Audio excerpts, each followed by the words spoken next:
Halo, selamat datang. Nikmati konten ini berlangganan dan nyalakan notifikasi. Grayson Caldwell hanya tinggal beberapa hari lagi dari salah satu momen terpenting dalam hidupnya, pernikahannya dengan Celeste Harrington. Segalanya tampak sempurna. Cincin pertunangan berkilauan di jari Celeste, undangan telah tersebar, dan bulan madu telah mereka rencanakan bersama hingga ke detail terkecil. Bagi Grayson, Celeste adalah wanita impiannya. Anggun, cerdas, dan memesona. Ia tak pernah meragukan cinta Celeste, setidaknya tidak sampai acara makan siang bersama teman-teman mereka. Itu hanyalah pertemuan biasa, makan siang sederhana tanpa banyak keramaian. Grayson, Celeste, dan beberapa teman dekat duduk mengelilingi meja besar di restoran favorit mereka. Suasananya begitu hidup, penuh tawa, dan obrolan santai.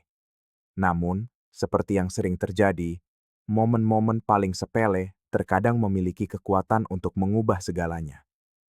Percakapan mereka secara alami beralih ke pesta lajang. Hal itu tak terhindarkan.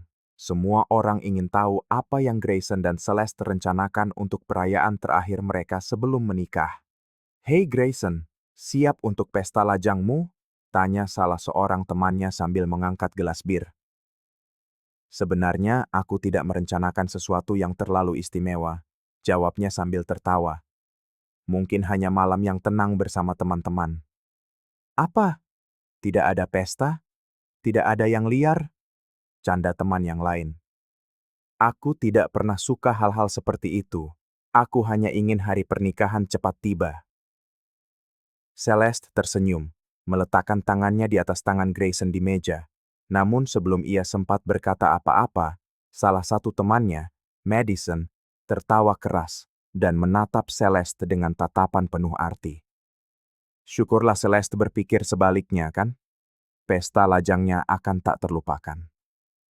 Seketika seluruh meja bereaksi dengan antusias. Tawa pecah, tatapan penuh makna saling dilemparkan di antara teman-teman Celeste, dan beberapa komentar di sana-sini membuat Grayson merinding. "Hanya para gadis di tempat yang sangat istimewa.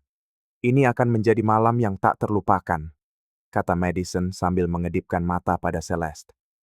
"Oh ya?" tanya Grayson, mencoba menjaga suaranya tetap ringan. Celeste membuang muka sejenak, seolah sedang hati-hati memilih kata-kata sebelum menjawab. "Hanya kumpul-kumpul kecil dengan teman-temanku," katanya sambil tersenyum, tetapi agak kaku. "Bukan acara besar." Namun yang paling mengganggu Grayson bukanlah apa yang Celeste katakan, melainkan apa yang tidak ia katakan. Kegelisahannya semakin menjadi ketika seorang teman bertanya tentang lokasi pesta lajang, dan teman Celeste yang lain dengan cepat menjawab, "Sebuah kabin kecil di tengah hutan." Dengan begitu, tidak ada yang perlu khawatir tentang siapa yang mungkin melihat. Tawa yang mengikuti seolah memenuhi seluruh restoran. Semua orang bersenang-senang, tetapi Grayson merasakan dadanya sesak. Ia mencoba menepis semua pikiran buruk. Celeste selalu setia, perhatian, dan berkomitmen. Ia menolak untuk percaya bahwa Celeste akan melakukan apapun yang bisa membahayakan hubungan mereka. Tetapi sesuatu di dalam dirinya menolak untuk mengabaikan perasaan mengganjal itu. Malam itu, ketika mereka tiba di rumah, Grayson mencoba mengangkat topik itu dengan santai. "Jadi, tentang pesta lajangmu, kenapa aku baru tahu hari ini kalau pestanya akan diadakan di sebuah kabin di hutan?" Celeste, yang sedang berada di kamar tidur melepas anting-antingnya, berhenti sejenak sebelum menjawab. "Oh, kau tahu kan bagaimana Madison dan yang lain. Mereka ingin sesuatu yang berbeda, jauh dari kota, agar kita bisa bersantai tanpa mengkhawatirkan apapun. Tapi, tidak perlu cemas, sayang. Ini hanya pesta dengan teman-temanku." Ia tersenyum dan berjalan mendekati Grayson, melingkarkan lengannya di pinggang pria itu. Namun sekeras apapun Grayson mencoba, ia tidak bisa menghilangkan perasaan aneh itu. Ia pernah melihat cerita seperti ini sebelumnya. Pesta lajang yang lepas kendali, tunangan yang percaya buta, lalu dihadapkan pada kenyataan pahit. Selama beberapa hari berikutnya, keraguan tumbuh di dalam dirinya seperti rumput liar. Ia mencoba mengabaikannya, tetapi setiap kali pesta Celeste disebut, ia merasa semakin tidak nyaman. Pikiran itu menghantuinya sebelum tidur, di tempat kerja, di saat-saat hening. Ia tahu mempercayai Celeste adalah hal yang benar, tetapi bagaimana jika ia salah? Saat itulah ia mengambil keputusan yang tidak pernah ia duga akan ia ambil. Sendirian di kantornya setelah satu malam lagi tanpa tidur, ia melakukan pencarian cepat di internet dan menemukan apa yang ia butuhkan. Dengan satu klik, ia membeli sebuah pelacak GPS kecil. Jika pikirannya tidak bisa memberinya kedamaian, ia akan mencari kebenarannya sendiri. Keesokan paginya, dengan tangan yang stabil namun hati yang gelisah, Grayson menemukan momen untuk menjalankan rencananya. Saat Celeste sedang mandi bersiap-siap untuk pergi, ia mengambil pelacak GPS kecil yang telah ia beli dan, dengan gerakan cepat, diam-diam menempelkannya di bawah bagasi mobil Celeste. Pelacak itu sangat kecil, nyaris tak terlihat, dan akan memberinya satu hal yang telah ditolak oleh pikirannya selama beberapa hari terakhir. Jawaban. Malam pesta lajang tiba lebih cepat dari yang ia duga. Celeste tampak bersemangat, terus-menerus mengirim pesan sambil menyelesaikan dandanannya. Ia mengenakan gaun hitam ketat, rambutnya ditata ikal sempurna, dan riasan yang menonjolkan mata birunya. "Kau terlihat cantik," kata Grayson, mencoba menyembunyikan ketegangan dalam suaranya. "Terima kasih, sayang," jawab Celeste, sambil memberinya ciuman singkat. "Aku tidak akan lama." Grayson hanya tersenyum dan memperhatikannya berjalan keluar pintu. Begitu suara mesin mobil memudar di kejauhan, ia meraih ponselnya dan membuka aplikasi pelacak. Titik merah yang mewakili mobil Celeste bergerak melintasi peta, meninggalkan kota dan menuju jalan yang lebih sepi. Grayson mengikuti sinyal GPS itu, mengemudi dengan lampu mati begitu ia mendekat. Titik merah itu berhenti di tengah hutan di mana hampir tidak ada apa-apa, hanya jalan tanah yang menuju ke sebuah tempat terpencil. Ia memarkir mobilnya pada jarak yang aman dan keluar, merasakan udara malam yang dingin. Keheningan dipecahkan hanya oleh suara musik yang berasal dari kabin yang terang benderang di hadapannya. Bergerak di antara bayang-bayang, ia menemukan tempat di mana ia bisa melihat dengan jelas apa yang terjadi di dalam. Musik yang keras berdentum di udara dan lampu neon berkelip di dinding kayu. Ini sama sekali bukan pertemuan santai antar teman. Beberapa pria ada di dalam, berbaur dengan kelompok wanita. Botol-botol minuman keras berserakan di mana-mana, berkilauan di bawah cahaya redup. Orang-orang menari terlalu dekat satu sama lain, tubuh mereka bergerak dengan keintiman yang jauh melampaui apa yang pantas bagi seseorang yang sudah bertunangan. Dan kemudian ia melihatnya. Celeste berada di tengah ruangan, memegang minuman, tertawa mendengar sesuatu yang dikatakan oleh salah satu pria. Pria itu berdiri terlalu dekat, dan Celeste tampaknya tidak keberatan. Grayson merasakan dadanya sesak. Ia melihat Celeste menengadahkan kepalanya, tertawa lagi saat pria itu meletakkan tangan di pinggangnya. Sejenak, Grayson memejamkan mata, berharap saat membukanya, semua ini hanyalah kesalahpahaman. Tapi tidak. Pria itu mendekat untuk membisikkan sesuatu di telinganya. Celeste tersenyum dan tidak menghindar. Grayson merasakan tenggorokannya tercekat. Ia menggenggam ponsel di tangannya dan, tanpa ragu, mulai merekam. Jika sebelumnya keraguan menggerogotinya, sekarang hanya ada kepastian. Grayson kembali ke mobilnya, melemparkan ponsel ke kursi penumpang seolah benda itu membakar jarinya. Video itu ada di sana. Setiap detiknya begitu jelas. Pria-pria bertelanjang dada, wanita-wanita dengan pakaian minim, tubuh-tubuh yang saling menempel, minuman mengalir deras, dan di tengah semua itu, Celeste tertawa, menari, mencium siapapun yang ia mau, seolah tidak ada hal lain yang penting di dunia ini, seolah Grayson tidak penting. Ia memejamkan mata sejenak, mencoba menenangkan napasnya. Pikirannya ingin berteriak, ingin menghadapinya saat itu juga, ingin mengakhiri segalanya dengan segera, tetapi ia tidak melakukan semua itu. Sebaliknya, Ia menyalakan mobil dan pulang. Roda kemudi terasa berat di tangannya. Lampu depan membelah kegelapan jalan yang kosong. Ia tidak merasakan kemarahan, belum. Apa yang ia rasakan jauh lebih buruk. Kehampaan, seolah sesuatu di dalam dirinya telah direnggut, hanya menyisakan ruang kosong di mana cinta dan kepercayaan pernah ada. Ketika kembali ke apartemen mereka, ia melihat sekeliling. Gaun pengantin Celeste tergantung rapi di pintu lemari, menunggu hari besar. Cincin yang ia pilih dengan sangat hati-hati masih berkilauan di jari Celeste dalam sebuah foto di rak. Segalanya persis seperti seharusnya, kecuali dirinya. Ia tidak tidur malam itu. Celeste pulang menjelang fajar, sedikit terhuyung-huyung saat menutup pintu. Bau alkohol menguar dari tubuhnya. Dari tempat duduknya di sofa, Grayson mengawasinya melepas sepatu dan menjatuhkan tasnya ke lantai, tidak menyadari bahwa Grayson ada di sana mengawasi setiap gerakannya. "Kau masih bangun?" gumamnya, terkejut melihat Grayson. Grayson mengangguk pelan, mempelajari wajahnya. Wajah Celeste memerah, matanya masih bersinar dengan euforia yang belum pudar. "Bagaimana pestanya?" tanyanya pelan, menjaga suaranya tetap terkendali. Celeste tersenyum, duduk di sebelahnya dan menyandarkan kepalanya di bahu Grayson. "Luar biasa. Teman-teman benar-benar tahu cara membuat malam ini tak terlupakan." Grayson memejamkan mata sejenak. Tak terlupakan. Ya, itu kata yang tepat. Tapi ia tidak mengatakan apa-apa. Ia hanya mengelus rambut Celeste, berpura-pura tidak ada yang berubah. Pagi itu, setelah Celeste tertidur, Grayson mengunci diri di ruang kerjanya dan menonton video itu lagi.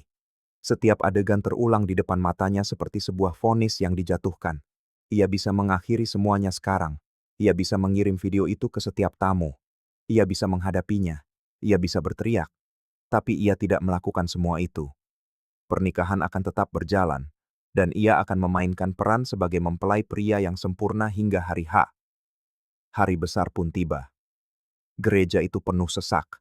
Setiap kursi ditempati oleh kerabat, teman, dan kenalan yang datang untuk menyaksikan penyatuan Grayson Caldwell dan Celeste Harrington. Tempat itu dihiasi dengan bunga-bunga putih dan lampu-lampu keemasan yang lembut, menciptakan suasana yang sempurna untuk hari yang seharusnya tak terlupakan. Dan memang, hari itu akan menjadi tak terlupakan. Grayson berdiri di altar dengan setelan jas tanpa celah, pandangannya terpaku pada pintu gereja. Dari luar, ia tampak seperti mempelai pria yang ideal. Tenang, elegan, siap untuk berkomitmen seumur hidup. Tetapi di dalam, ia adalah seorang pria yang diliputi oleh keheningan yang memekakan. Ia tahu segalanya. Ia tahu apa yang telah dilakukan Celeste. Ia tahu bahwa setiap langkah yang Celeste ambil menuju altar adalah sebuah kebohongan, namun ia tetap menunggu. Musik mulai mengalun, dan pintu gereja terbuka. Celeste muncul di ambang pintu memegang buket bunga putih. Kerudung halusnya tersampir di bahunya. Ia adalah sebuah pemandangan, pengantin yang sempurna. Senyumnya berseri-seri, seolah tidak ada satu hal pun di dunia ini yang bisa meredupkan kebahagiaannya. Ia berjalan dengan anggun, matanya berbinar saat bertemu dengan mata Grayson. Grayson memaksakan seulas senyum. Di sekitar mereka, para tamu mendesah. Beberapa berbisik tentang betapa menakjubkannya penampilan Celeste. Yang lain menatap Grayson, kagum pada keberuntungannya menikahi wanita secantik itu. Seandainya saja mereka tahu. Celeste berhenti di hadapannya. Grayson meraih tangannya, merasakan kelembutan jari-jarinya. Pemimpin upacara memulai seremoni. Kata-katanya menggema di seluruh gereja. Semua orang mendengarkan dengan saksama, terpesona oleh apa yang mereka yakini sebagai pertunjukan cinta yang indah. Tapi Grayson tidak benar-benar mendengarkannya. Ia hanya melihat kilasan-kilasan malam di kabin, ciuman-ciuman, tawa, tangan pria lain di pinggang Celeste, tubuhnya yang pasrah tanpa ragu. Suara pemimpin upacara membawanya kembali. Jika ada yang keberatan dengan penyatuan ini, bicaralah sekarang atau diam selamanya. Hening. Waktu seakan melambat. Celeste meremas tangan Grayson, tidak sabar untuk melewati momen itu agar mereka bisa mengucapkan janji suci. Grayson menarik napas dalam-dalam. Ia bisa saja terus maju. Ia bisa menelan kebenaran, melanjutkan sandiwara, dan menjalani hidup penuh kepura-puraan. Tapi kemudian sebuah pikiran melintas di benaknya. Mengapa? Mengapa ia harus menikahi seseorang yang mengkhianatinya? Mengapa membiarkannya lolos tanpa konsekuensi? Mengapa ia harus menanggung beban itu seumur hidupnya? Ekspresinya mengeras. Perlahan ia melepaskan tangan Celeste. Lalu ia mundur selangkah. Para tamu mengerutkan kening, bingung. Celeste menatapnya, terkejut. Grayson? Grayson mengangkat ponselnya ke udara. Layarnya sudah terhubung dengan proyektor gereja. Sebelum kita melanjutkan, katanya suaranya tegas di ruangan yang sunyi itu. Kurasa semua orang di sini harus melihat sesuatu. Lalu ia menekan tombol putar. Video itu mulai diputar di layar besar gereja. Ruangan yang tadinya dipenuhi senyum dan harapan, berubah sunyi senyap seperti kuburan. Semua orang menonton dengan tak percaya.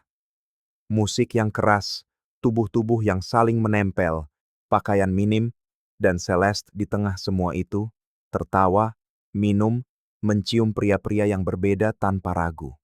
Bisik-bisik menyebar di antara para tamu.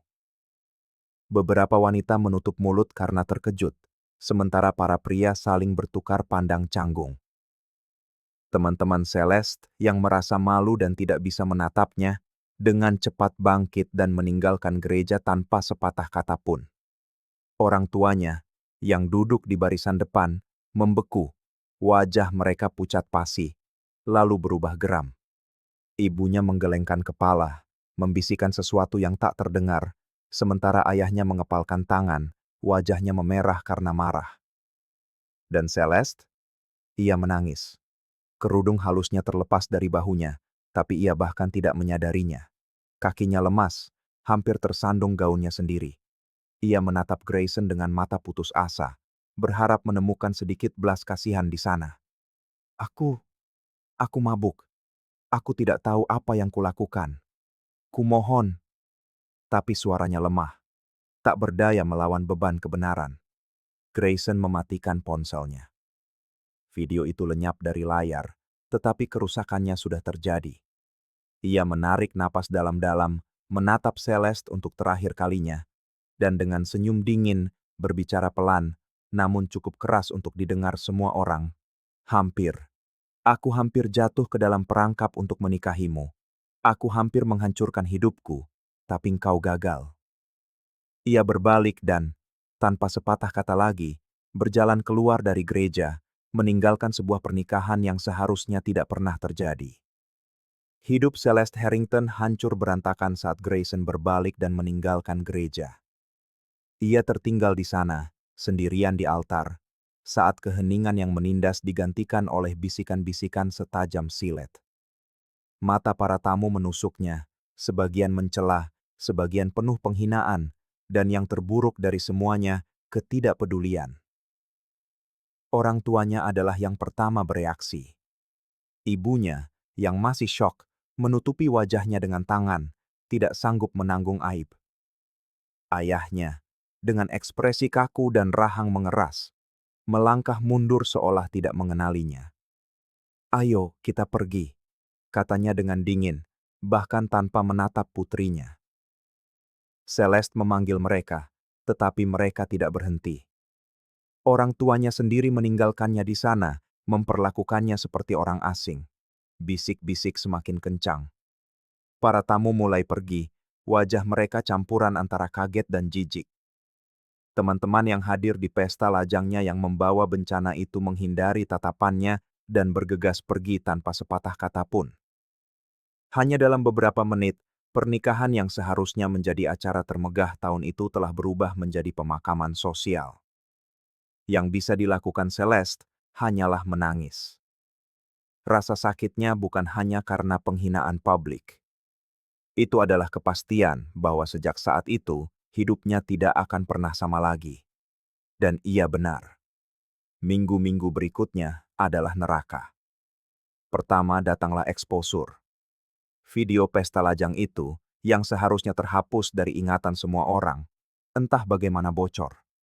Seseorang di upacara itu telah merekam adegan di gereja dan mengunggahnya ke media sosial.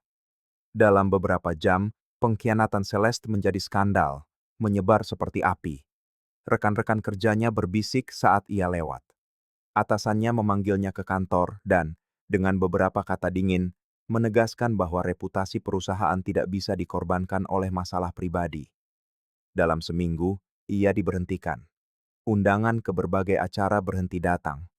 Teman-teman yang dulu begitu dekat menghilang. Ia mencoba mengirimi mereka pesan, tetapi balasannya selalu sama. Alasan kosong, dalih yang dibuat-buat, atau hanya keheningan. Bahkan keluarganya mulai menjauh. Ibunya menghindari teleponnya. Ayahnya nyaris tidak bisa menatapnya. Seolah-olah ia sudah mati bagi mereka. Kemudian kebenaran itu meresap. Ia bukan hanya membayar kesalahan satu malam itu. Ia membayar ilusi yang telah ia ciptakan, teater yang telah ia pertahankan begitu lama.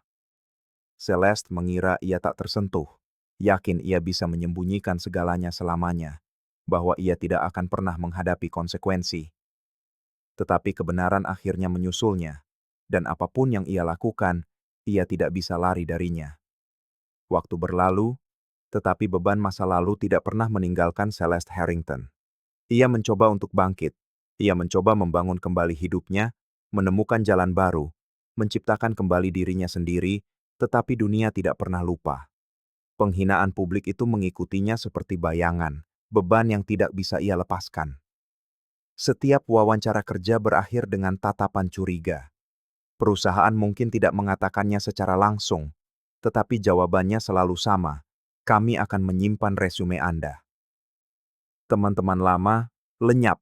Beberapa bahkan berpura-pura tidak mengenalnya ketika mereka berpapasan di jalan. Tetapi takdir sepertinya menawarinya kesempatan kedua ketika ia bertemu Everett Sinclair. Dia adalah seorang pria terhormat, seorang pengusaha sukses dengan penampilan karismatik dan cara yang membuatnya merasa istimewa lagi. Tidak seperti orang lain, Everett tidak tahu apa-apa tentang masa lalunya. Baginya, Celeste hanyalah seorang wanita menawan. Seseorang yang bisa ia bangun sesuatu yang nyata dengannya. Ia berpegang pada harapan itu dengan sekuat tenaga. Celeste berhati-hati. Ia memilih kata-katanya, menghindari pembicaraan tentang Grayson, tentang pernikahan yang hancur, tentang aib yang telah mengikutinya selama bertahun-tahun. Bagi Everett, ia hanyalah seorang wanita biasa dengan kehidupan biasa. Dan ketika Everett berlutut untuk melamarnya, ia benar-benar percaya bahwa ia akhirnya bisa meninggalkan masa lalu. Tetapi hidup tidak pernah membiarkan utang tak terbayar. Pada malam sebelum pernikahan, saat ia sedang mencoba gaunnya di depan cermin, ponselnya bergetar. Sebuah notifikasi. Nama di layar membuat perutnya mual. Grayson Caldwell. Jantungnya berdebar kencang. Sudah bertahun-tahun sejak terakhir kali ia mendengar namanya. Dengan tangan gemetar, ia membuka pesan itu. Pesan itu singkat, langsung. Aku harap Everett tahu kebenaran tentang siapa yang akan ia nikahi. Celeste merasa napasnya tercekat. Tidak sekarang. Ponselnya bergetar lagi. Kali ini dari Everett. Ia menjawab dengan ragu. Celeste, bisakah kita bicara? Kata-kata itu terdengar seperti sebuah vonis. Beberapa menit kemudian, ia berdiri di hadapannya. Everett memegang ponselnya, luka tergambar jelas di wajahnya. Di layar, sebuah video sedang diputar. Video itu. Video yang sama yang ditunjukkan Grayson di gereja. Video yang sama yang telah menghancurkan hidupnya bertahun-tahun yang lalu. Mata Everett yang dulu penuh cinta kini menjadi dingin. Kenapa kau tidak pernah memberitahuku? Ia mencoba berbicara, mencoba menjelaskan, mencoba membela diri, tetapi tidak ada yang bisa ia katakan, yang bisa membatalkan apa yang sudah terjadi. Everett menatapnya untuk waktu yang lama. Kemudian, ia menggelengkan kepala dan melangkah mundur. Aku tidak bisa menikahi seseorang yang menyembunyikan masa lalu seperti ini. Dengan kata-kata itu, ia pun melangkah keluar pintu. Celeste hanya bisa terdiam mematung, merasakan dunianya kembali hancur berkeping-keping.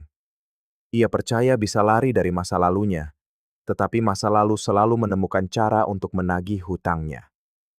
Terima kasih telah menonton video ini. Jika Anda menyukainya, jangan lupa berlangganan ke saluran ini dan aktifkan notifikasi agar tidak ketinggalan pembaruan apapun. Sampai jumpa di lain waktu.